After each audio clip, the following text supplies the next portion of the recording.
Hi friends, ನಮಸ್ಕಾರ. ಎಲ್ಲರಿಗೂ ದುರ್ಗಾ ಚಾನಲ್ಗೆ ಸ್ವಾಗತ. ಇವತ್ತು ನಾನು ಸ್ಪೆಷಲ್ಲಾಗಿ ಬರೀ ಉಂಡಿ ಸ್ವೀಟು ಇದನ್ನೇ ಮಾಡ್ತಿದ್ವಿ. ಇವತ್ತು ಖಾರವಾಗಿ ನಾನು ಚೂಡ ಮಾಡ್ತಿದ್ದೀನಿ. ಚೂಡ ಅನ್ಬೋದು, ಇಲ್ಲ ಮಿಕ್ಸ್ಚರ್ ಅನ್ಬೋದು. ಬರೀ ಒಂದು ಅರ್ಧ kg ಕಡಲೆ ಹಿಟ್ಟಲ್ಲಿ ಇಷ್ಟೊಂದು ಒಂದು 2 kg ನಾನಿಲ್ಲಿ ಮಿಕ್ಸ್ಚರ್ನ ಮಾಡಿದ್ದೀನಿ. ಬರೀ ಹೆಂಗೆ ಮಾಡಿದೆ, ಆಮೇಲೆ ಏನೆಲ್ಲ ನಾನು ಸಾಮಗ್ರಿ ತೊಗೊಂಡಿದ್ದೀನಿ ಅಂತ ಹೇಳೋದು ತೋರಿಸ್ತೀನಿ. ಒಂದು ಸರ್ತಿ ಇದನ್ನ ನೀವು ಮಾಡಿದರೆ ಮನೆಯಲ್ಲೇ ಪದೇ ನೀವೇ ಮಾಡ್ಕೊತೀರ. ಅಂಗಡಿಯಿಂದ ತರೋದನ್ನು ಬಿಟ್ಬಿಡ್ತಾರೆ, ಯಾಕಂದ್ರೆ ಅಷ್ಟು ಟೇಸ್ಟಿ ಆಗ್ತಾವೆ, ಆಮೇಲೆ ಅಷ್ಟು ಚೆನ್ನಾಗಿದ್ದಾವೆ. ಆಮೇಲೆ 2 kg ಖಾರ ತರಬೇಕಂದ್ರೆ ನಾವು ಎಷ್ಟು ದುಡ್ಡು ಕೊಡ್ಬೇಕಲ್ಲ ಮಾರ್ಕೆಟ್ನಾಗ. ಅದ್ರ ಬದಲಾಗಿ ಮನ್ಯಾಗ ರುಚಿಯಾಗಿ ಮಾಡ್ಕೊಂಡು ತಿನ್ನೋಣ. ಬರ್ರಿ ಹೆಂಗೆ ಮಾಡಿದೆ ಅಂತ ಹೇಳಂದು ನಾನು ತೋರಿಸ್ತೀನಿ. ಇಲ್ಲಿ ನೋಡ್ರಿ, ನಾನು ಒಂದು 4 ಬಟ್ಲಷ್ಟು ಇಲ್ಲಿ ಕಡಲೆ ಹಿಟ್ಟನ್ನು ತೊಗೊಂಡಿನಿ. ಈ ಬಟ್ಲಿಂದ ನಾನು 4 ಬಟ್ಲಷ್ಟು ಕಡಲೆ ಹಿಟ್ಟು ತೊಗೊಂಡಿನಿ. ಹಾಗೆ ಒಂದು ಸ್ವಲ್ಪ ಗೋಡಂಬಿ, ದ್ರಾಕ್ಷಿ, ಪುಟಾಣಿ ಮತ್ತು ಶೇಂಗಾ, ಸ್ವಲ್ಪ ಒಣ ಕೊಬ್ಬರಿನ ನಾನಿಲ್ಲಿ ರೆಡಿ ಮಾಡಿ ಇಟ್ಕೊಂಡಿನಿ. ಇದು ಕಡಲೆ ಹಿಟ್ಟು. ನಾವು ಕಡಲೆಬೇಳೆನ ಅಂಗಡಿ ಇದು ಗಿರಣಿ ಹಾಕ್ಸಿರೋಂಥ ಹಿಟ್ಟಿದು, ಪ್ಯೂರ್ ಹಿಟ್ಟು. ಹಾಗಾಗಿ ಒಂದು ಸ್ವಲ್ಪ ಪ್ಯೂರ್ ಹಿಟ್ಟನ್ನು ಹಾಕಿ ಮಾಡೋದ್ರಿಂದ ನಾವು ಇನ್ನೂ ಚೆನ್ನಾಗಿ ನಮಗೆ ಮನ್ಯಾಗ ಉಂಡೆ ಆಯ್ತು, ಖಾರ ಆಯ್ತು ಎಲ್ಲ ಚೆನ್ನಾಗಿ ಬರ್ತಾವೆ. ಇದಕ್ಕೆ ನಾನು ರುಚಿಗೆ ತಕ್ಕಷ್ಟು ಉಪ್ಪು ಹಾಕ್ಕೊಂಡಿನಿ. ಹಾಗೆ ಒಂದು ಸ್ವಲ್ಪ ಅರಿಶಿನ ಪುಡಿ ಹಾಕ್ಕೊಂಡಿನಿ, ಒಂದು ಸ್ವಲ್ಪ ಹಿಂಗೆ ಹಾಕ್ಕೊಂಡಿನಿ. ಹಿಂಗೆ ಹಾಕ್ಕೊಂಡು ಈಗ ಸ್ವಲ್ಪ ಅಜ್ವಾಯಿನನ್ನು ನಾನು ಅಂಗೈಯಲ್ಲಿ ತಿಕ್ಕಿ ಹಾಕ್ಕೊಂಡೆ. ಅಂಗೈಯಲ್ಲಿ ತಿಕ್ಕಿ ಹಾಕ್ಕೊಂಡು ಒಂದು ಸ್ವಲ್ಪ ಫ್ಲೇವರು ಚೆನ್ನಾಗಿರ್ತೈತೆ. ಅದ್ರ ಸಂಬಂಧಿ ಸ್ವಲ್ಪ ಅಂಗೈಯಾಗಿ ತಿಕ್ಕಿ ನಾನು ಇಲ್ಲಿ ಅಜ್ವಾಯಿನನ್ನು ಹಾಕ್ಕೊಂಡೆ. ಹಂಗೆ ಒಂದು ಸ್ವಲ್ಪ ಕಾದಿರುವಂಥ 4 ಸ್ಪೂನಷ್ಟು ನಾನಿಲ್ಲಿ ಎಣ್ಣೆನ ಹಾಕ್ಕೊಂಡಿನಿ. ನಾನಿಲ್ಲಿ ಸೋಡಾ ಪುಡಿ ಏನೂ ಹಾಕಕ್ಕೆ ಹೋಗಿಲ್ಲ.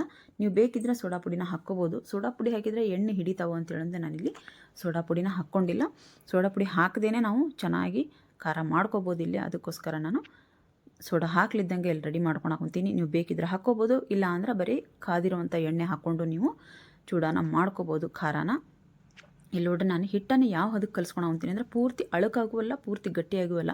ನೀವು ಹಿಟ್ಟನ್ನು ಗಟ್ಟಿಯಾಗಿ ಕಲಿಸ್ಕೊಂಡ್ರೆ ಏನಾಕತಿ, ಈ ಚಕ್ಲಿ ಒತ್ತಳಿಂದ ಇದು ಡಾಣಿ ಕೆಳಗೆ ಇಳಿದು ಬರೋಂಗಿಲ್ಲ. ಆಮೇಲೆ ಇನ್ನೂ ಒಂದು ಏನಂತ ಅಂದ್ರೆ ಗಟ್ಟಿ ಆಗ್ತಾವೆ, ತೀರಾ ಗಟ್ಟಿ ಹಿಟ್ಟಾತಂದ್ರೆ. ಅದಕ್ಕೋಸ್ಕರ ಇದೊಂದು ಸ್ವಲ್ಪ ಅಳಕಾಗಿ ನಾನಿಲ್ಲಿ ಹಿಟ್ಟು ಕಲಿಸ್ಕೊಂಡಿನಿ. ಅಂದ್ರೆ ಕೈಗೆ ಹತ್ತುತ್ತೆ ನಮಗೆ ಹಿಟ್ಟು. ಹಂಗೆ ನಾನು ತೋರಿಸ್ತೀನಿ ನಿಮಗೆ.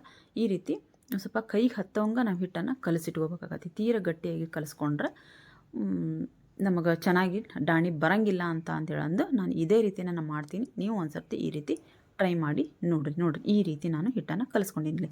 ಈ ಒಂದು ಚಕ್ಲಿ ಒತ್ತಳಿದ್ರೆ ನೀವು ಬೇಕಾದಷ್ಟು ಚೂಡಾನ ಮಾಡ್ಕೋಬೋದು ಮನ್ಯಾಗ ಮಿಕ್ಸ್ಚರ್ನ. ಇಲ್ಲಿ ನೋಡ್ರಿ, ನಾನು 4 ಪ್ಲೇಟ್ ತೊಗೊಂಡಿನಿ. ಒಂದು ಸಣ್ಣ ಖಾರ ದಾಣಿದು, ಇನ್ನೊಂದು ಚೂರು ಅದಕ್ಕಿಂತ ದೊಡ್ಡದು ಒಂದು ಚಕ್ಲಿದು ಪ್ಲೇಟ್ ತೊಗೊಂಡಿನಿ ನಾನಿಲ್ಲಿ. ಆ ಪ್ಲೇಟನ್ನು ತೆಗೆದು ಬೇರೆ ಪ್ಲೇಟ್ ಹಾಕ್ತೀನಿ ನಾನು. ನೆಕ್ಸ್ಟ್ ನಿಮಗೆ ತೋರಿಸ್ತೀನಿ. ಹಾಗೆ ಇಲ್ಲಿ ಪಾಪಡಿದೊಂದು ಪ್ಲೇಟ್ ತೊಗೊಂಡಿನಿ ನಾನು. ಈಗ ಚಕ್ಲಿ ಒತ್ತಳಿಗೆ ಪೂರ್ತಿಯಾಗಿ ಒಳಗೆ ಹೊರಗೆ ಎಣ್ಣೆ ಹಚ್ಕೊಂಡಿನಿ. ಹಾಗೆ ಅದು ಚಕ್ಲಿದು ಇದು ದಾಣಿದು ಐತಲ್ಲ, ಅದಕ್ಕೊಂದು ಸ್ವಲ್ಪ ಎಣ್ಣೆ ಹಚ್ಕೊಂಡಿನಿ. ಹಾಗೆ ಇಲ್ಲಿ ಮುಚ್ಚೋದಕ್ಕೂ ಮೇಲೆ ಒತ್ತತೇವಲ್ಲ, ಅದಕ್ಕೂ ಎಣ್ಣೆ ಹಚ್ಕೊಂಡು ನಾನು ಒಂದು 4 ಸ್ಪೂನಷ್ಟು ನಾನಿಲ್ಲಿ ಹಿಟ್ಟು ಹಾಕ್ಕೊತೀನಿ. ಅಂದರೆ ಇಲ್ಲಿ ಚಮಚದಿಂದನೇ ನಾನು ಹಿಟ್ಟು ಹಾಕ್ಕೊತೀನಿ. ಯಾಕಂದ್ರೆ ಹಗಲೆಲ್ಲ ಕೈ ತೊಳೆಯೋದು ಹಾಕೋದಾಗುತ್ತೆ. ಅದಕ್ಕೋಸ್ಕರ ನಾನಿಲ್ಲಿ ಒಂದು 4 ಸ್ಪೂನಷ್ಟು, ಈ ಸ್ಪೂನಿಂದ 4 ಸ್ಪೂನಷ್ಟು ಹಿಟ್ಟು ಹಾಕ್ಕೊಂಡು ನಾನಿಲ್ಲಿ ಖಾರ ಮಾಡ್ಕೊತೀನಿ. ನೋಡಲಿ, ಈಗ 4 ಹಾಕ್ಕೊಂಡೆಲ್ಲ 4ಕ್ಕೆ ನಮಗಿಲ್ಲಿ ಏನದು ಚಕ್ಲಿ ನಾವು ಒತ್ತಿತೀವಲ್ಲ, ಅಲ್ಲಿ ದಾಣಿದು ಇದು ಬರ್ತಾವೆ ನೋಡ್ರಿ. ಎಣ್ಣೆ ನಾನು ಕಾಯಕ್ಕೆ ಇಟ್ಕೊಂಡಿದ್ದೆ. ಎಣ್ಣೆನೂ ಚೆನ್ನಾಗಿ ಕಾದಾಗೈತಿ, ಭಾಳನೇ ಕಾದೈತೆ ಅಂತ ಹೇಳೋದು. ಒಂದು ಸ್ವಲ್ಪ ಗ್ಯಾಸ್ ಆಫ್ ಮಾಡಿದೆ ನಾನು. ಆಫ್ ಮಾಡಿ ಇದನ್ನ ಬೇಯಿಸ್ಕೊಳಕುಂತೀನಿ. ನೋಡ್ರಲ್ಲಿ, ಚೆನ್ನಾಗಿ ಎಣ್ಣೆ ಕಾದೈತಿ. ಹಾಗಾಗಿ ಇದೇನು ನಮಗೆ ಹಸಿ ಬಿಸಿ ಏನು ಬರೋಂಗಿಲ್ಲ, ಚೆನ್ನಾಗಿ ಕಾದೈತಿ ಪೂರ್ತಿಯಾಗಿ. ನಾವು ಕೆಂಪು ನಾವಿಲ್ಲಿ ಇವನ್ನ ಕರ್ಕೋಬಾರ್ದು, ತೀರಾ ಗೋಲ್ಡನ್ ಬ್ರೌನ್ ಅನ್ನೋ ರೀತಿ ನಾವು ಕರ್ಕೋಬಾರ್ದು. ಒಂದು ಅದಕ್ಕೆ ಚೆನ್ನಾಗಿ ನಮಗೆ ಗೊತ್ತಾಗತ್ತೆ ಇಲ್ಲಿ ಕರ್ದಾವೋ ಇಲ್ಲ, ಇವು ಬೆಂದಿದಾವೋ ಇಲ್ಲ ಅಂತೇಳಂತ ನಮಗೆ ಗೊತ್ತಾಗತ್ತೆ. ಈ ರೀತಿ ನಾನು ಕರೆದು ತೊಗೊಂಡೆ. ಆಮೇಲೆ ಇಲ್ಲಿ ಪುಡಿಯಾಗಿ ಬಿದ್ದಾವಲ್ಲ, ಇವನು ನಾವು ಇದರ ಬಿಡಬಾರ್ದು. ಬಿಟ್ಟರೆ ಏನಾಕತಿ, ನಾವು ಹೆಂಗೆ ಬೇರೆ ಹಾಕಿದ್ವೆಲ್ಲ ಕರಿತೀವಲ್ಲ, ಅವೆಲ್ಲ ಕಪ್ಪಾಗಿ ನಾವು ಕರೆದಾಗ ಅದ್ರ ಜೊತೆಗೆ ಬರ್ತಾವೆ. ಹಾಗಾಗಿ ಹಿಂದ್ಗೂಟನ ನಾವು ಅವನಷ್ಟು ತೊಗೊಂಡ್ಬಿಟ್ರೆ ಎಣ್ಣೆಯಲ್ಲಿ ಕ್ಲೀನಾಗಿ ಇರ್ತೈತಿ. ನಾನು ನೋಡ್ರಿ ಎಣ್ಣೆನ ಇದು ಗ್ಯಾಸ್ ಆಫ್ ಮಾಡೀನಿ, ನೆನಪ ಇಲ್ಲ ಅಷ್ಟು ಎಣ್ಣೆ ಕಾದೈತದು. ನಾನು ಮತ್ತು ಹಂಗೆ ಹಾಕಿದೆ. ಮತ್ತು ಅದು ಗ್ಯಾಸ್ ಹಚ್ಚಿ ಮತ್ತೆ ಅದು ಪೂರ್ತಿಯಾಗಿ ಎಣ್ಣೆ ಕಾದಾದಮೇಲೆ ಇದನ್ನು ದಾಣಿನ ನಾನು ಈ ರೀತಿಯಾಗಿರುವಂಥ 4 ಚಕ್ಲಿ ನನಗೆ ಬಂದಾವೆ. ಈ ರೀತಿಯಾಗಿರುವಂಥ 4 ಚಕ್ಲಿ ನನಗೆ ಸಣ್ಣವು ದಾಣಿ ಬಂದಾವೆ. ಈಗ ನಾನೇನು ಮಾಡ್ತೀನಿ, ಇದನ್ನು ಇಷ್ಟ ಆದಮೇಲೆ ನಾನು ಮತ್ತೆ ತಕ್ಕೊತೀನಿ.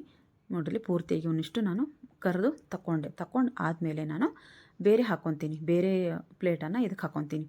ಅಂದರೆ ಬೇರೆ ಅಚ್ಚನ್ನು ನಾನು ಹಾಕ್ಕೊತೀನಿ. ಅಂದರೆ ಇದಕ್ಕಿಂತ ಚೂರು ದೊಡ್ಡದಾಗಿರೋಂಥ ಅಚ್ಚನ್ನು ಹಾಕ್ಕೊತೀನಿ. ಇದರೊಳಗಿರೋ ಹಿಟ್ಟು ಎಲ್ಲ ಅದನ್ನೆಲ್ಲ ತಕ್ಕೊಂಡು ಮತ್ತು ಬೇರೆ ಅಚ್ಚನ್ನು ಹಾಕ್ಕೊಂಡು ನಾನು ಡಾಣಿನ ಕರ್ಕೊತೀನಿ. ನೋಡಲಿ, ಒಂದು ಸ್ವಲ್ಪ ಅದಕ್ಕಿಂತ ಚೂರು ದೊಡ್ಡದೈತಿದು. ಇದನ್ನು ನಾನು ಹಾಕ್ಕೊಂಡೆ. ಈಗ ಅದಕ್ಕೂ ಸ್ವಲ್ಪ ಎಣ್ಣೆ ಹಚ್ಕೊತೀನಿ. ಎಣ್ಣೆ ಹಚ್ಕೊಂಡು ಹಿಟ್ಟು ಹಾಕ್ಕೊತೀನಿ. ನೋಡ್ರಿ, ಎಷ್ಟೊಂದು ಹಿಟ್ಟು ಇದಕ್ಕೆ ಅಂಟ್ಕೊಂಡಿತ್ತು. ನೋಡ್ರಿ, ಇದನ್ನಷ್ಟು ನಾವು ಹಿಟ್ಟನ್ನು ತಕ್ಕೊಂಡು ಮತ್ತು ನಾನು ಬೇರೆ ಹಿಟ್ಟು ಒಂದು 3 ಸ್ಪೂನಷ್ಟು ನಾನಿಲ್ಲಿ ಹಾಕ್ಕೊತೀನಿ. ಇದಕ್ಕೆ ಜಾಸ್ತಿ ಏನು ಹಾಕ್ಕೊಳಂಗಿಲ್ಲ. ಒಂದು 3 ಸ್ಪೂನಷ್ಟು ಹಿಟ್ಟು ಹಾಕ್ಕೊಂಡು ನಾನು ಕರ್ಕೊತೀನಿ. ಅಂದರೆ ನಿಮಗೆ ಒಂದೊಂದು ಸ್ಪೂನು ಒಂದೊಂದು ಚಕ್ಲಿ ಲೆಕ್ಕಕ್ಕಿದು. ಈಗ ನಾವು ಆಗಲೇ 4 ಹಾಕಿದೆ, 4 ಚಕ್ಲಿ ಬಂದವು ನನಗೆ ಕರೆದಿದ್ದವು. ಈಗ 3 ಸ್ಪೂನ್ ಹಾಕಿನಿ, ಇದು 3 ಅಷ್ಟೇ ಬರುತ್ತೆ ನನಗೆ. ನಾನು ಒಂದೊಂದು ಹಾಕಿ ಅಷ್ಟೇ ತೆಗೆದಿದ್ದೀನಿ, ಯಾಕಂದರೆ ಪೂರ್ತಿಯಾಗಿ ಲಾಂಗ್ ಆಗುತ್ತೆ ವಿಡಿಯೋ ಅಂತ ಹೇಳಂದು. ಅದಕ್ಕೋಸ್ಕರ ಇದು ಹಾಕ್ತೀನಲ್ಲ ಈ ರೀತಿ ಚಕ್ಲಿ ಅಂತ ಹೇಳಾಕೊಂತಿದ್ದು ನಾನು. ಈ ರೀತಿ 3 ಬರ್ತಾವೆ. ಆಮೇಲೆ ಇಲ್ಲಿ ಇನ್ನೊಂದು ಹೇಳ್ತೀನಿ ನಾನು ನಿಮ್ಗೆ, ಪೂರ್ತಿಯಾಗಿ ಲೋ ಫ್ಲೇಮಲ್ಲಿ ಇಟ್ಕೊಂಡು ನೀವು ಈ ಡಾಣಿನ ಕರ್ಕೋಬೇಕಾಕತಿ. ಯಾಕಂತ ಅಂದ್ರೆ ಒಳಗೆ ಹಸಿಯಾಗಿ ಉಳಿದ್ಬಿಡ್ತಾವೆ, ಮೇಲೆ ಕರ್ದಂಗೆ ಕಾಣಿಸ್ತಾವೆ, ಬೆಂದಂಗೆ ಕಾಣಿಸ್ತಾವೆ. ಅದಕ್ಕೋಸ್ಕರ ಪೂರ್ತಿಯಾಗಿ ಲೋ ಫ್ಲೇಮಲ್ಲಿ ಇಟ್ಕೊಂಡು ಮಾಡ್ಬೇಕಾಕತಿ. ಈ ಏನೇ ಕೆಲಸ ಮಾಡಿದ್ರು ನಾವು ಇಂಥವು ಮಾಡ್ಬೇಕಾದ್ರೆ ಒಂದು ಸ್ವಲ್ಪ ನೋಡ್ರಿ, ನಾನು ಕರೆದಿಟ್ಟಿರೋದನ್ನು ತೋರಿಸಿದೆ. ಇಂಥವು ಮಾಡ್ಬೇಕಾದ್ರೆ ನಾವು ಒಂದು ಸ್ವಲ್ಪ ಪೇಷನ್ಸಿಂದ ಮಾಡ್ಬೇಕಾಕತಿ. ನಾ ಇನ್ನು ರಾತ್ರಿ ಮಾಡಕ್ಕೆ ಕುಂತಿದ್ದಿದ್ದೆ. ನಾನು 7 ಗಂಟೆಗೆ ಸ್ಟಾರ್ಟ್ ಮಾಡ್ಕೊಂಡಿನಿ ಅಡುಗೆ ಮಾಡಿಟ್ಟು. ಇದು ನಾನು ಬರೀ 1 ಗಂಟೆಯಲ್ಲಿ ನಾನು ಆ ಕಡೆ ಕ್ಯಾಮ್ರಾ ಎತ್ತಿಡೋದು, ಆಮೇಲೆ ಟ್ರೈಪಾಡ್ ಎತ್ತಿಡೋದು ಎಲ್ಲ ಹಾಗೆಲ್ಲ ಮಾಡಿಕೊಂಡು ಸಹಿತ ನಾನು 1 ಗಂಟೆಯಲ್ಲಿ ನಾನು ಇಷ್ಟೂ ಕರ್ಕೊಂಡು ಎಲ್ಲ ರೆಡಿ ಮಾಡಿ, ಎಲ್ಲನೂ ರೆಡಿ ಮಾಡೋಕೆ 1 ಗಂಟೆ ಅಷ್ಟೇ. ಈಗ ನೀವು ಏನು ವಿಡಿಯೋ ಮಾಡ್ತಿಲ್ಲಪ್ಪ ಹಂಗೆ ಮಾಡ್ತೀವಿ ಅಂತ ಅನ್ನೋದಾದ್ರೆ ಆರಾಮಾಗಿ ಅರ್ಧ ಮುಕ್ಕಾಲು ಗಂಟೆಯಲ್ಲಿ ನೀವು ಇದನ್ನ ಮಾಡ್ಕೋಬೋದು. ಆಮೇಲೆ ನಿಮಗೆ ಹೆಲ್ಪಿಗೆ ಅದಾರಂದ್ರಂತೂ ಇನ್ನೂ ಈಸಿ ಆಗುತ್ತೆ. ಒಬ್ಬರು ಒತ್ತೋದು, ಒಬ್ಬರು ಕರಕ್ ತೆಗೆಯೋದು ಅಂಥದ್ದು ಮಾಡೋದಾರಂದ್ರೆ ಇನ್ನೂ ಈಸಿ ಆಕತಿ. ಅದಕ್ಕೋಸ್ಕರ ಯಾವುದೇ ರೀತಿ ಗಡಿಬಿಡಿ ಇಲ್ದಂಗೆ ಇದಕ್ಕೆ ಟೈಮ್ ಕೊಟ್ಟು ಒಂದು ಸ್ವಲ್ಪ ಲೋ ಫ್ಲೇಮಲ್ಲೇ ಇಟ್ಕೊಂಡು ಕರ್ಕೊಂಡು ತಕ್ಕೋರಿ ಅಂತ ಹೇಳ್ತೀನಿ. ಯಾಕಂದ್ರೆ ನಾವು ಮಾಡಿರೋ ಕೆಲಸ ಕರೆಕ್ಟಾಗಿ ಆಗಬೇಕು. ಆಮೇಲೆ ಹಸಿ ಬಿಸಿ ಹಂಗೆ ಆದ್ವು ಅಂದ್ರೆ ಮನಸ್ಸಿಗೂ ಸಮಾಧಾನ ಆಗಂಗಿಲ್ಲ, ಚೆನ್ನಾಗಿ ಆಗ್ಬೇಕಲ್ಲ ಮಾಡಿದ್ದು. ಅದಕ್ಕೋಸ್ಕರ ನಾನಿಲ್ಲಿ ಹೇಳಾಕೊಂತಿದ್ದು. ಇಲ್ಲಿ ನೋಡ್ರಿ, ನಾನು ಚಕ್ಲಿ ಪ್ಲೇಟ್ ತೊಗೊಂಡಿದ್ದೆ. ಈಗ ಅದನ್ನು ಚಕ್ಲಿ ಪ್ಲೇಟ್ ಬಿಟ್ಟು ಈ 3 ಇದು ಅದಾವಲ್ಲ ಹೋಲಿರೋ ಅಂತ ನಾನು ಪ್ಲೇಟನ್ನು ಇಲ್ಲಿ ಅಚ್ಚನ್ನು ತೊಗೊಂಡು ಇದಕ್ಕೆ ಹಾಕ್ಕೊಳಕೊಂತೀನಿ. ಯಾಕಂದ್ರೆ ನೀವು ಮಿಕ್ಸರ್ ತಂದಾಗ ನೋಡಿರ್ಬೋದು, ಒಂದು ಸ್ವಲ್ಪ ಸಣ್ಣ ಖಾರ ಇರ್ತೈತಿ, ಒಂಚೂರು ಅದಕ್ಕಿಂತ ದೊಡ್ಡದಿರ್ತೈತಿ, ಒಂಚೂರು ಅದಕ್ಕಿಂತನೂ ದೊಡ್ಡದಿರ್ತೈತಿ. ಅದಕ್ಕೋಸ್ಕರ ನಾನು ಎಲ್ಲನೂ ಇಲ್ಲಿ ಟ್ರೈ ಮಾಡಾಕೊಂತೀನಿ. ಹಾಗಾಗಿ ಅಷ್ಟೂ ನಾನಿಲ್ಲಿ ಒಂದೊಂದೊಂದೊಂದು ಪ್ಲೇಟನ್ನು ಬೇರೆ ಬೇರೆ ಮಾಡಿಕೊಂಡು ಇದಕ್ಕೆ 1-2 ಸ್ಪೂನಷ್ಟು ಹಾಕ್ಕೊಂಡು ಇದನ್ನು 2 ಸ್ಪೂನ್ ಹಾಕ್ಕೊಂಡಿನಿ. ಇಲ್ಲಿ 2 ಸರ್ತಿ ನನಗೆ ಬೀಳ್ತೈತಿ, ಇದು ಚಕ್ಲಿ ಬರ್ತೈತಿ. ಹಾಗಾಗಿ 2 ಸ್ಪೂನ್ ಹಾಕ್ಕೊಂಡು ನಾನು ಇವನ್ನ ಆಮೇಲೆ ಒಂದು ಸ್ವಲ್ಪ ಬಿಡಿಸ್ಕೊತೀನಿ ನಾನು ನಡ್ನಡಕ್ಕೆ. ಯಾಕಂದ್ರೆ ಒಂದು ಸ್ವಲ್ಪ ಮತ್ತು ಹಸಿ ಇರಬಾರ್ದಲ್ಲ ಅಂತೇಳಂದ್ರೆ ನಾನು ಯಾಕಂದ್ರೆ ಲಾಸ್ಟಿಗೆ ಮುರಿತೀವಲ್ಲ ನಾವಿನ್ನು ಹಿಂಗೆ ತಿನ್ನಂಗಿಲ್ಲ ಇವನು. ಹಾಗಾಗಿ ಒಂದು ಸ್ವಲ್ಪ ಬಿಡಿಸ್ಕೊಂಡು ಚೆನ್ನಾಗಿ ನಾನು ಲೋ ಫ್ಲೇಮಲ್ಲೇ ಇಟ್ಕೊಂಡು 2 ಬ್ಯಾಚ್ ಆಗುತ್ತೆ, 2 ಬ್ಯಾಚನ್ನು ನಾನು ಹಾಕ್ಕೊಂಡು ಕರೆದು ತೊಗೊಂಡಿನಿ. ಒಂದು ಸ್ವಲ್ಪ ಲಾಂಗ್ ಆಗುತ್ತೆ ವಿಡಿಯೋ, ಪೂರ್ತಿಯಾಗಿ ಸ್ಕಿಪ್ ಮಾಡ್ದೇನೆ ನೋಡಿರಿ. ಅಂದ್ರೆ ನಾನು ಏನೇನೆಲ್ಲ ಹಾಕ್ಕೊಂಡೆ, ಹೆಂಗೆ ಮಾಡಿಕೊಂಡೆ ಅಂತ ಹೇಳಿದ್ರೆ ನಿಮಗೆ ಗೊತ್ತಾಗುತ್ತೆ. ನಾನು ಅಲ್ಲಿ ಮುರಿದು ನೋಡಿದೆ, ಚೆನ್ನಾಗಿ ಅದು ಬೆಂದಾಗಿತ್ತು. ಅದಕ್ಕೋಸ್ಕರ ನಾನು ತೆಗೆದೆ. ಪೂರ್ತಿಯಾಗಿ ಲೋ ಫ್ಲೇಮಲ್ಲಿ ಇಟ್ಕೊಂಡು ಅವ್ರನ್ನ ಕರ್ಕೋರಿ. ಆಮೇಲೆ ಇದೊಂದು ಪಾಪಡಿದೊಂದು ನಾನು ಹಾಕ್ಕೊಂಡೆ. ಈಗ ಇಲ್ಲಿ ನೋಡ್ರಿ, ನಾನು ಒಂದು ಸರ್ತಿ ಪಾಪಡಿ ಮಾಡಿದ್ದೆ. ಇದು ಏನು ಅನಿಸ್ತೈತಿ, ತೆಳ್ಳಗೈತಿ ಅನಿಸ್ತೈತಿ, ಆದರೆ ಅದು ಡಬಲ್ ಲೇಯರ್ ಬಂದಂಗೆ ಬರ್ತೈತಿ. ಅದಕ್ಕೋಸ್ಕರ ನೀವೇನು ಮಾಡಬೇಕು, ಇದನ್ನು ಲೋ ಫ್ಲೇಮಲ್ಲೇ ಇಟ್ಕೊಂಡು ನಾವು ಕರ್ಕೋಬೇಕಾಕತಿ. ಇದು ಮೇಲೆ ಬರೋಬ್ಬರಿ ಇದು ಬೆಂದಾಗೈತನಪ್ಪ ಅನಿಸ್ತೈತಿ, ಆದರೆ ಒಳಗೆ ಬೆಂದಿರಂಗಿಲ್ಲ. ನಾನು ಒಂದು ಸರ್ತಿ ನೋಡಿದ್ದೀನಿ. ಅದಕ್ಕೋಸ್ಕರ ನೀವು ಚೆನ್ನಾಗಿ ಇದನ್ನು ಲೋ ಫ್ಲೇಮಲ್ಲೇ ಇಟ್ಕೊಂಡು ಒಂದು ಸ್ವಲ್ಪ ಹಿಂಗೆ ಬಿಡಿಸ್ಕೊಂಡು ಚೆಂದಾಗಿದ್ದನ್ನ ಕರ್ಕೊಂಡು ತಗೋರಿ.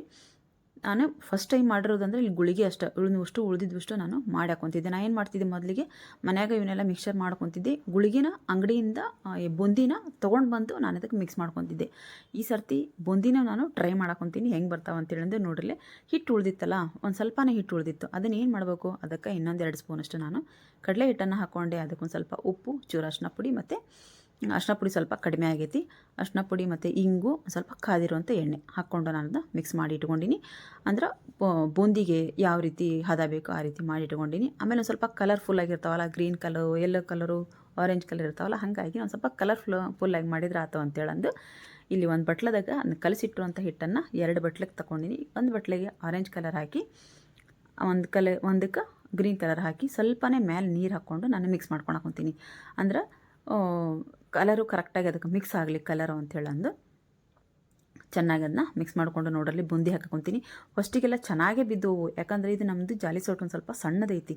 ಅದು ಸೈಡಿಗೆ ಬೀಳಾಕೊಂಡ್ಕೊಳ್ಳೇನೋ ಒಂದು ಸ್ವಲ್ಪ ಉದ್ದುದ್ದಕ್ಕೆ ಬೀಳಾಕೊಂಡ್ಬಿಟ್ಟವು. ಹಾಗಾಗಿ ಜಾಲಿ ಸೌಟ್ ನಮ್ಮದು ದೊಡ್ಡದೈತಿ. ನಾನು ಅದು ದೊಡ್ಡದು ಅಷ್ಟು ದೊಡ್ಡ ತೊಗೊಂಡು ಏನು ಮಾಡೋಕೆ ಬಿಡು ಅಂತೇಳಿ ಅಂದ್ರೆ ಮ್ಯಾಲೆ ಹಾಕ್ಬಿಟ್ಟಿನಿ ಅದನ್ನ. ಇದು ನೋಡ್ರಿ, ಇಂಥ ಟೈಮ್ನಾಗ ಅವು ಬೇಕಾಗ್ತಾವೆ. ನಿಮ್ಮ ಮನ್ಯಾಗ ಜಾಲಿ ಸೌಟ್ ದೊಡ್ಡದಿತ್ತು ಅಂದ್ರೆ ಒಂದು ಸ್ವಲ್ಪ ಚೆನ್ನಾಗಿ ನೀವು ಬೂಂದಿನ ಮಾಡ್ಕೋಬೋದು. ಒಂದು ಸರ್ತಿ ನಾನು ಇವನ್ನೆಲ್ಲ ಮಾಡಿರೋದನ್ನು ಟ್ರೈ ಮಾಡಿ ನೋಡಿ ಫ್ರೆಂಡ್ಸ್, ಭಾಳ ಖುಷಿ ಆಕತಿ. ಯಾಕಂದ್ರೆ ನಾವು ಅಂಗಡಿಯಾಗಿಂದ ತಂದು ತಿನ್ನೋದನ್ನು ಅಂಗಡಿಯಾಗಿಂದ ತಂದು ತಿನ್ನೋಣ ಬೇಡ ಅನ್ನಂಗಿಲ್ಲ, ಆದ್ರೆ ಈ ಮನ್ಯಾಗ ಮಾಡ್ಕೊಳಕ್ಕೆ ಬರುತ್ತೆ ಅನ್ನೋದನ್ನು ಹೆಚ್ಚಿನ ಸ್ವಲ್ಪ ಆಗಿರೋ ಅಲ್ಲಿ ದುಡ್ಡು ಕೊಟ್ಟು ಸ್ವಲ್ಪ ತಂದು ತಿಂತೀವಿ. ಆದ್ರೆ ಅದೇ ದುಡ್ಡನ್ಯಾಗ ನಾವು ಹೆಚ್ಚಿನ ಕ್ವಾಂಟಿಟಿ ಒಳಗೆ ನಾವಿನ್ನು ಮಾಡ್ಕೋಬೋದಲ್ಲ, ಎಷ್ಟು ಖುಷಿ ಆಕತಿ. ನಾವು ಮಾಡಿದ್ವಿ ಅನ್ನೋದೊಂದು ಖುಷಿ ಆಕತಿ. ಫಸ್ಟ್ ಟೈಮ್ ಮಾಡಿದಾಗ ಆದ್ರೆ ಒಂದು ಸ್ವಲ್ಪ ಏನಾರ ಹೆಚ್ಚು ಕಮ್ಮಿ ಆಗ್ಬೋದು, ಆದ್ರೆ ಸೆಕೆಂಡ್ ಟೈಮ್ ಮಾಡಿದಾಗ ಪರ್ಫೆಕ್ಟಾಗಿ ಬರ್ತೈತಿ. ಅದಕ್ಕೋಸ್ಕರ ಮನ್ಯಾಗ ಟ್ರೈ ಮಾಡಿ ನೋಡಿರಿ. ನಾನು ನೋಡಿರಿ ಇದು ಫಸ್ಟ್ ಟೈಮ್ ಇದಕ್ಕೆ ಬುಂದಿ ಮಾಡ್ತಿರೋದು. ಎಲ್ಲನೂ ಮಾಡ್ಕೊತಿದ್ದೆ, ಆದ್ರೆ ಫಸ್ಟ್ ಟೈಮ್ ಬುಂದಿ ಮಾಡೀನಿ. ಆದರೂ ಚೆನ್ನಾಗೇ ಬಂದವು. ನನಗೇನೋ ಖುಷಿ ಐತಿ ನೋಡ್ರಿ. ಫಸ್ಟ್ ಗ್ರೀನ್ ಕಲರ್ ಮಾಡಿ ತಗೊಂಡೆ, ಈಗ ನಾನು ಆರೆಂಜ್ ಕಲರ್ ಹಾಕ್ಕೊಂಡಿನಿ. ಹಿಂಗನ ನಾನು ಯೆಲ್ಲೋ ಕಲರನ್ನು ನಾನು ಮಾಡಿ ತಗೊತೀನಿ. ಇದು ಆರೆಂಜ್ ಕಲರ್ ಚಮಚದಿಂದ ನಾನು ಸ್ವಲ್ಪ ಅದನ್ನ ಇದನ್ನು ಹಾಕಿದೆ ಅಂತೇಳಿ ಅಂದು ಸ್ವಲ್ಪ ಆರೆಂಜಾಗೆ ಕಾಣಕೊಂತಾವೆ ನಮ್ಗೆ. ಇರಲಿ, ಚೆನ್ನಾಗೇ ಬಂದಾವಲ್ಲ. ನಾವು ಮಾಡಿರೋ ಕೆಲಸ, ನಾವು ಮಾಡಿರೋದು ನಮಗೆ ಚೆನ್ನಾಗಿ ಬಂದಿತ್ತಂದ್ರೆ ಏನೋ ಒಂಥರ ಖುಷಿ ಇರ್ತೈತಿ. ಒಂದು ಸರ್ತಿ ಕೆಡುತ್ತೆ ಫ್ರೆಂಡ್ಸ್, 2 ಸರ್ತಿ ಕೆಡುತ್ತೆ, ಆದರೆ 3ನೇ ಸರ್ತಿ ಪರ್ಫೆಕ್ಟಾಗಿ ಬಂದೇ ಬರುತ್ತದು. ಮನ್ಯಾಗ ಟ್ರೈ ಮಾಡೋದನ್ನು ನಾವು ಬಿಡಬಾರ್ದು ಅಷ್ಟೇ. ಇಲ್ಲಿ ನೋಡ್ರಿ, ನಾನೀಗ ಶೇಂಗಾ ಪುಟಾಣಿ ಎಲ್ಲ ಇಟ್ಕೊಂಡಿದ್ನಲ್ಲ, ಇವನು ಒಂದೊಂದಾಗಿ ನಾನು ಕರೆದು ತಗೊತೀನಿ. ಈಗ ಅವನಷ್ಟು ಕಡಲೆ ಹಿಟ್ಟಿನೆಲ್ಲ ಕರೆದು ಒಂದು ಕಡೆ ಇಟ್ಕೊಂಡಿನಿ. ಅದೆಲ್ಲ ಆರಿ ಕ್ರಿಸ್ಪಿ ಆಗ್ತಾವವು. ಈಗ ನಾನು ಶೇಂಗಾ ಕರ್ಕೊಂಡು ಹೋಗ್ತೀನಿ. ಆಮೇಲೆ ನಾನು ಸ್ವಲ್ಪ ಎಣ್ಣೆನ ಸ್ವಲ್ಪನೇ ಇಟ್ಕೊಂಡು ಕರ್ಕೊತೀನಿ. ಯಾಕಂದ್ರೆ ನಾವು ಇದ್ರಾಗ ಅವಲಕ್ಕಿನೂ ತೊಗೊಂಡಿನಿ. ಅಲ್ಲಿ ಮೀಡಿಯಮ್ ಸೈಜ್ ಅವಲಕ್ಕಿ ತೊಗೊಂಡಿನಿ ನೋಡ್ರಿ. ರೀತಿ ಕ್ರಿಸ್ಪಿಯಾಗಿ ನಾನು ಶೇಂಗಾನ ಕರ್ಕೊಂಡು ತಗೊಂಡೆ. ಆಮೇಲೆ ಒಣ ಕೊಬ್ಬರಿನ ಹಾಕ್ಕೊಂಡಿನಿ. ಅವಲಕ್ಕಿ ಕರಿತೀವಲ್ಲ ನಾವು, ಅದ್ರಾಗ ಹಿಟ್ಟಿನ ಅಂಶ ಇರ್ತೈತಿ. ಇದು ಎಣ್ಣೆ ಕುಂತ್ಕೊಳ್ಳೋದೆಲ್ಲ ಕಪ್ಪಾಗಿಬಿಡ್ತೈತಿ ಎಣ್ಣೆ. ಅದಕ್ಕೋಸ್ಕರ ಸ್ವಲ್ಪ ಎಣ್ಣೆನ ಕಡಿಮೆನೇ ಇಟ್ಕೊಂಡು ಕರ್ಕೊತೀನಿ. ಸ್ವಲ್ಪ ಭಾಳ ಕಡಿಮೆ ಆತಂತ ಹೇಳಿದ್ರೆ ಒಂದು ಸ್ವಲ್ಪ ಎಣ್ಣೆ ಹಾಕಿ ಅದಕ್ಕೆ ಕಾಯಕ್ಕಿಟ್ಟಿನಿ. ಇಲ್ಲೇ ನಾನು ಮೇಲೆ ಹಾಕೊಳೋದಕ್ಕೋಸ್ಕರ ನಾನು ಮಸಾಲೆ ರೆಡಿ ಮಾಡ್ಕೊಳಂತೀನಿ. ಇಲ್ಲಿ ನೋಡಿರಿ, 1.5 ಸ್ಪೂನಷ್ಟು ನಾನಿಲ್ಲಿ ಚಾಟ್ ಮಸಾಲ ತೊಗೊಂಡಿನಿ, 2 ಸ್ಪೂನಷ್ಟು ಆಮ್ಚೂರು ಪೌಡ್ರ್ ತೊಗೊಂಡಿನಿ. ಹಾಗೆ ಒಂದು ಸ್ವಲ್ಪ ಖಾರ, ಉಪ್ಪು, ಅರ್ಶಿನ ಪುಡಿ ಒಂದು ಬಟ್ಲದ ಹಾಕಿ ರೆಡಿ ಮಾಡಿ ಇಟ್ಕೊಂಡಿನಿ. ಇಲ್ಲೇ ನೋಡಿರಿ, ಇನ್ನೂ ಸ್ವಲ್ಪ ಜಾಸ್ತಿ ಎಣ್ಣೆ ಹಾಕಿಟ್ಟಿದ್ದೆ ನಾನು. ಎಣ್ಣೆ ಕಾದಾಗೈತಿ. ಈಗ ನಾನು ಪುಟಾಣಿನ ಕರ್ಕೊಂಡು ತಗೊಂಡೆ. ಹಾಗೆ ಇನ್ನೂ ಸ್ವಲ್ಪ ಒಣ ಕೊಬ್ಬರಿ ಇದ್ದವು, ಅದನ್ನು ನಾನಿಲ್ಲಿ ಕರ್ಕೊಂಡು ತೊಗೊತೀನಿ. ಒಂದು ಸ್ವಲ್ಪ ಕೆಂಪಗಾದ್ರೆ ಸಾಕಿದ್ದು. ಆಮೇಲೆ ಅದು ಬಿಸಿಗೆ, ಎಣ್ಣೆ ಬಿಸಿಗೆ ಅದು ಮತ್ತು ಸ್ವಲ್ಪ ಕೆಂಪಾಗಿ ಹಾಕವು ಕೊಬ್ಬರಿ. ಹಾಗಾಗಿ ಅಷ್ಟು ಮಾಡಿ ತಗೊಂಡು ಮತ್ತು ಇಲ್ಲಿ ದ್ರಾಕ್ಷಿ ಹಾಕ್ಕೊಂಡಿನಿ ನಾನು. ದ್ರಾಕ್ಷಿ, ಗೋಡಂಬಿನ ಕರೆದು ತೊಗೊತೀನಿ. ನಿಮ್ಗೆ ಬೇಕಿದ್ರೆ ಬಾದಾಮಿ ಹಾಕ್ಕೋಬೋದು. ನಿಮ್ಗೆ ಡ್ರೈ ಫ್ರೂಟ್ಸ್ ಇನ್ನೂ ಬಾದಾಮಿ, ಗೋಡಂಬಿ, ದ್ರಾಕ್ಷಿ ಜಾಸ್ತಿ ಕ್ವಾಂಟಿಟಿ ಬೇಕಂದ್ರೆ ಜಾಸ್ತಿನೂ ಹಾಕ್ಕೋಬೋದು. ಇದಕ್ಕಿಂತ ಕಡಿಮೆ ಮಾಡ್ಕೊತೀನಿ ಅಂದ್ರೆ ಕಡಿಮೆನೂ ನೀವು ಮಾಡ್ಕೋಬೋದು. ಆಮೇಲೆ ಇಲ್ಲಿ ಮೀಡಿಯಮ್ ಸೈಜಷ್ಟು ಅವಲಕ್ಕಿ ತೊಗೊಂಡಿನಿ ನಾನು. ಒಂದು ಸಣ್ಣ ಬುಟ್ಟಿ ಅಷ್ಟು ಒಂದು ಸ್ವಲ್ಪ ತೊಗೊಂಡಿನಿ. ಒಂದು 1/4 kg ಕಡಿಮೆನ ಅದಾವೆ. ಅದು ಭಾಳ ಏನೇ ಇಲ್ಲ. ಒಂದು ಪಾವು ಕಿಲೋ ಅಂತಾರಷ್ಟು ತೊಗೊಂಡು ಸ್ವಲ್ಪನೇ ಹಾಕಿ ನಾವು ಒಂದು ಕರ್ಕೋಬೇಕಾಕತಿ. ನೋಡ್ರಿ, ನಮ್ಮ ಎಲ್ಲನೂ ಕರೆದಿಟ್ಟಿರುವಂಥ ಎಲ್ಲ ಸಾಮಗ್ರಿ ರೆಡಿ ಆಗ್ಯಾವ ನೋಡ್ರಿ. ಕಲರ್ಫುಲ್ಲಾಗಿ ಎಲ್ಲ ಕಾಣಕೊಂತಾವೆ. ಆರೆಂಜು, ಗ್ರೀನು ಮತ್ತು ಶೇಂಗಾ, ಪುಟಾಣಿ, ಎಲ್ಲೋ ಎಲ್ಲ ಕೊಬ್ಬರಿ ಎಲ್ಲನೂ ಎಷ್ಟು ಚೆನ್ನಾಗಿ ಕಾಣಕೊಂತಾವೆ. ಆಮೇಲೆ ಕರೆದಿಟ್ಟಿರುವಂಥ ನಮ್ಮ ಡಾಣಿನೂ ಅಲ್ಲಿ ಕಾಣಕೊಂತಾವೆ. ಆಮೇಲೆ ಅವಲಕ್ಕಿನ ನಾನು ಕರೆದಿಟ್ಕೊಂಡಿನಿ. ಅವಲಕ್ಕಿ ಕರಿಬೇಕಾದ್ರೆ ಸ್ವಲ್ಪ ಎಣ್ಣೆನ ಸ್ವಲ್ಪನೇ ಹಾಕ್ಕೊಂಡು ಕರ್ಕೋರಿ. ಯಾಕಂದ್ರೆ ಅದು ಕಪ್ಪಾಗಿಬಿಡ್ತೈತಿ. ಎಣ್ಣೆ ಬೇರೆ ಯಾವುದಕ್ಕೂ ಯೂಸ್ ಮಾಡೋಕ್ಕಾಗಂಗಿಲ್ಲ ನಮಗೆ. ಅದ್ರ ಸಂಬಂಧಿ ನಾನು ಸ್ವಲ್ಪ ಎಣ್ಣೆನ ಕಡಿಮೆನೇ ಹಾಕ್ಕೊಂಡು ನಾನು ಕರ್ಕೊತೀನಿ. ನೀವು ನೋಡ್ರಿ ಎಷ್ಟು ಕ್ರಿಸ್ಪಿಯಾಗಿ ಬಂದಾವಂತ ಅಂದ್ರೆ ಇವು ಕೈಯಾಗ ನಾನು ಮುರು ತೋರ್ಸೋಂತೀನಿ ನೋಡ್ರಿ. ನಾನಿಲ್ಲಿ ಸೋಡಾ ಪುಡಿ ಹಾಕಿಲ್ಲ ಅಂತ ಮೊದಲಿಗೆ ಏನೇ ಹೇಳಿದ್ದೀನಿ. ಬರೀ ಕಾಯ್ದಿರುವಂಥ ಎಣ್ಣೆನ ನಾನಿಲ್ಲಿ ಹಾಕ್ಕೊಂಡು ಕಲಿಸ್ಕೊಂಡಿನಿ. ಒಂದು ಸರ್ತಿ ಮನೆಯಾಗಿ ಒಂದು ಟ್ರೈ ಮಾಡಿ ನೋಡ್ರಿ. ಹೊರಗೆ ತಂದು ತಿನ್ನೋದಕ್ಕಿಂತ ಮನೇಲೇ ಮಾಡ್ಕೊಂಡು ತಿನ್ನೋದು ಬೆಟ್ರ್ ಅಂತ ನನಗೆ ಅನಿಸುತ್ತೆ. ಯಾಕಂದ್ರೆ ನಾವು ಯಾವ ಎಣ್ಣೆ ಹಾಕಿದ್ದೀವಿ, ಯಾವ ಹಿಟ್ಟು ಹಾಕಿದ್ದೀವಿ ಅಂತೇಳಂದು ನಮಗೆ ಗೊತ್ತಾಗುತ್ತಿಲ್ಲ. ಆಮೇಲೆ ಒಂದೊಂದು ಸರ್ತಿ ಅಕ್ಕಿ ಹಿಟ್ಟು ಹಾಕಿನೂ ಡಾಣಿ ಮಾಡಿರ್ತಾರೆ ನೋಡಿರ್ತೀರ ಅನಿಸ್ತೈತೆ ನನಗೆ. ಅಂದರೆ ಟೇಸ್ಟ್ನಾಗ ಗೊತ್ತಾಗ್ಬಿಡ್ತೈತೆ ನಮಗೆ. ಅದಕ್ಕೋಸ್ಕರ ನಮ್ಮ ಮನ್ಯಾಗ ಪ್ಯೂರ್ ಆಗಿರುವಂಥ ಕಡಲೆ ಹಿಟ್ಟಿಂದ ರುಚಿಕರವಾಗಿ ಶುಚಿಯಾಗಿರುವಂಥ ಈ ಮಿಕ್ಸ್ಚರನ್ನು ಮಾಡ್ಕೊಂಡು ತಿನ್ನೋದು ಒಳ್ಳೇದು ಅನಿಸ್ತೈತಿ ನೋಡ್ರಿ. ನೀವೆಲ್ಲ ಕರೆದಿರೋದೆಲ್ಲನೂ ನಾನು ಅವಲಕ್ಕಿಗೆ ಎಲ್ಲನೂ ಡಾಣಿ ಎಲ್ಲ ಮುರಿದು ಹಾಕ್ಕೊಂಡೆ.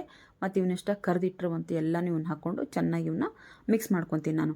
ಆಮೇಲೆ ನಾನೆಲ್ಲನೂ ಬಟ್ಲದಾಗ ಆಮ್ಚೂರು ಪೌಡ್ರು, ಆಮೇಲೆ ಚಾಟ್ ಮಸಾಲ ಅವನ್ನೆಲ್ಲ ಹಾಕ್ಕೊಂಡಿನಲ್ಲ, ಇವನಷ್ಟು ನಾನು ಚೆನ್ನಾಗಿಲ್ಲೇ ಮಿಕ್ಸ್ ಮಾಡ್ಕೊತೀನಿ. ಆಮೇಲೆ ಅಷ್ಟೂ ಒಮ್ಮೆಲೆ ನಾನಿಲ್ಲೇ ಹಾಕಕ್ಕೆ ಹೋಗಂಗಿಲ್ಲ. 2 ಸ್ಪೂನ್ ಆಮ್ಚೂರು ಹಾಕಿನಿ, 1.5 ಸ್ಪೂನಷ್ಟು ಚಾಟ್ ಮಸಾಲ ಹಾಕಿನಿ, ಉಪ್ಪು, ಖಾರ, ಅರ್ಶಿನ ಪುಡಿ ರುಚಿಗೆ ತಕ್ಕಷ್ಟು ಹಾಕ್ಕೊಂಡಿನಿ ನಾನು. ಆದರೆ ಫಸ್ಟಿಗೆ ಒಮ್ಮೆಲೆ ಹಾಕಕ್ಕೆ ಹೋಗ್ಬಿಟ್ರಿ. ಯಾಕಂದ್ರೆ ಈ ಮಾವಿನ ಏನದು ಆಮ್ಚೂರು ಪೌಡ್ರ್ ಒಂದು ಸ್ವಲ್ಪ ಹುಳಿ ಇರುತ್ತಲ್ಲ, ಹಾಗಾಗಿ ಭಾಳನ ಆದ್ರೆ ಚೆನ್ನಾಗಿರಂಗಿಲ್ಲ. ಅದಕ್ಕೊಂದು ಸ್ವಲ್ಪ ನೋಡಿಕೊಂಡು ನೀವು ಟೇಸ್ಟ್ ನೋಡಿಕೊಂಡು ನೀವು ಇದನ್ನ ಹಾಕ್ಕೊಂಡ್ರೆ ಚೆನ್ನಾಗಿರ್ತೈತಿ. ನಿಮಗೆ ಎಷ್ಟು ಬೇಕಷ್ಟು ಟೇಸ್ಟ್ ನೋಡಿಕೊಂಡು ಹಾಕ್ಕೊಂಡು ಈ ಮಿಕ್ಸ್ಚರ್ನ ರೆಡಿ ಮಾಡ್ಕೋರಿ ಮನ್ಯಾಗ ಅಂತ ಹೇಳ್ತೀನಿ. ವಿಡಿಯೋನೂ ಇಷ್ಟ ಆಗೈತೆ ಅಂತ ತಿಳ್ಕೊಂಡಿದ್ದೀನಿ, ಹಾಗೆ ರೆಸಿಪಿನೂ ಇಷ್ಟ ಆಗೈತೆ ಅಂತ ತಿಳ್ಕೊಂಡಿದ್ದೀನಿ. ದಯವಿಟ್ಟು ರೆಸಿಪಿ ಇಷ್ಟ ಆದ್ರೆ, ವಿಡಿಯೋ ಇಷ್ಟ ಆದ್ರೆ ದಯವಿಟ್ಟು ಒಂದು ಲೈಕ್ ಮಾಡಿ, ಶೇರ್ ಮಾಡಿ, ಹಾಗೆ ಕಮೆಂಟ್ ಬಾಕ್ಸಲ್ಲಿ ಕಮೆಂಟ್ ಹಾಕೋದನ್ನು ಮರಿಬೇಡಿ ಫ್ರೆಂಡ್ಸ್. ನೋಡಲಿ ನಮ್ಮ ಶುಚಿಯಾಗಿರುವಂಥ ಮನೆಯಲ್ಲೇ ರೆಡಿಯಾಗಿರುವಂಥ ಮಿಕ್ಸ್ಚರು ರೆಡಿಯಾಗಿದ್ದಾವೆ. ನೀವು ಉಪ್ಪಿಟ್ಟು, ಅವಲಕ್ಕಿ, ಚಿತ್ರಾನ್ನ, ಹಾಗೆ ಟೀ ಜೊತೆಗೆ ಇದನ್ನ ನೀವು ತಿನ್ಬೋದು. ಮನೆಯಲ್ಲೇ ಮಾಡ್ಕೊಂಡಿವಿ ಅನ್ನೋದೊಂದು ಖುಷಿನೂ ಇರ್ತೈತಿ. ದಯವಿಟ್ಟು ಹಾಗೆ ನಾನಿಲ್ಲಿ ಇನ್ನೊಂದು ಹೇಳೋದನ್ನು ಮರ್ತೆ, ನಿಮಗೆ ಇಲ್ಲಿ ಬೇಕಂದ್ರೆ ಸಕ್ರೆ ಪೌಡ್ರ್ ಬೇಕಿದ್ರೂ ನೀವು ಇದಕ್ಕೆ ಹಾಕ್ಕೊಂಡು ಮಿಕ್ಸ್ ಮಾಡ್ಕೋಬೋದು. ವಿಡಿಯೋ ಇಷ್ಟ ಆದರೆ ದಯವಿಟ್ಟು ಒಂದು ಲೈಕ್ ಮಾಡಿ, ಶೇರ್ ಮಾಡಿ, ಕಮೆಂಟ್ ಬಾಕ್ಸಲ್ಲಿ ಕಮೆಂಟ್ ಹಾಕೋದನ್ನು ಮರಿಬೇಡಿ. ದಯವಿಟ್ಟು ಸಪೋರ್ಟ್ ಮಾಡಿ ಫ್ರೆಂಡ್ಸ್. ಚಾನಲ್ನ ಸಬ್ಸ್ಕ್ರೈಬ್ ಮಾಡಿಕೊಂಡು ನೀವೆಷ್ಟು ಸಪೋರ್ಟ್ ಮಾಡ್ತೀರೋ ಅಷ್ಟು ನಮ್ಗೆ ಒಳ್ಳೊಳ್ಳೆ ವಿಡಿಯೋಗಳನ್ನ ತರೋದಕ್ಕೆ ಪ್ರೋತ್ಸಾಹ ಸಿಗ್ತೈತಿ. ಮತ್ತೆ ಮುಂದೆ ಒಂದು ಒಳ್ಳೆ ವಿಡಿಯೋದೊಂದಿಗೆ ನಾನು ಬರ್ತೀನಿ. ಅಲ್ಲಿವರೆಗೂ ಬಾಯ್ ಫ್ರೆಂಡ್ಸ್, ಬಾಯ್.